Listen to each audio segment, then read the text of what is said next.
बिस्मिल्लाहिर्रहमानिर्रहीम। अस्सलाम वालेकुम दोस्तों, आज की नई वीडियो नई अपडेट के साथ मैं आपकी खिदमत में हाजिर हूँ। दोस्तों, आज की जो खबर है, अल्लामा रिजवी साहब के मुजाहिद नमूसे रिसालत के लिए जिद्दोजहद कर रहे हैं। हुकूमत आकाओं को खुश करने के लिए इन पर तेज़ाब और गोलियां चला रही हैं।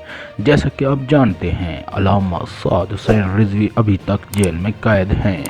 अल्लामा रिजवी साहब के मुजाहिद नमूसे रिसालत के लिए जिद्दोजहद कर रहे हैं। इसी के बारे में आपको तफसील देने जा रहा हूं, लेकिन उससे पहले अगर आप लोग हमारे चैनल पर नए हैं तो हमारे चैनल को ज़रूर सब्सक्राइब करें और साथ में बेल आइकन्स को भी ज़रूर प्रेस करें, ताकि हर खबर की वीडियोज़ आप दोस्तों तक जल्द से जल्द और सबसे पहले पहुँचती रहे। अल्लामा रिजवी साहब के मुजाहिद नमूसे रिसालत के लिए जिद्दोजहद कर रहे हैं। हुकूमत आकाओं को खुश करने के लिए उन पर तेज़ाब और गोलियां चला रही है, और इसके अलावा हेलीकॉप्टर के ज़रिए आंसू शेलिंग भी की जा रही है। कश्मीर और फ़लस्तीन में भी मुसलमानों के साथ ऐसा सलूक शायद ना हो। 3 कारकुनान शहीद हो गए हैं, सैकड़ों ज़ख्मी हैं। मज़ीद जो ही इस हवाले से कोई अपडेट आती है इस चैनल पर उसको शेयर किया जाएगा। अगर आप दोस्त हमारे चैनल पर नए हैं तो चैनल को ज़रूर सब्सक्राइब करें, ताकि हर खबर आप तक पहुंचती रहे।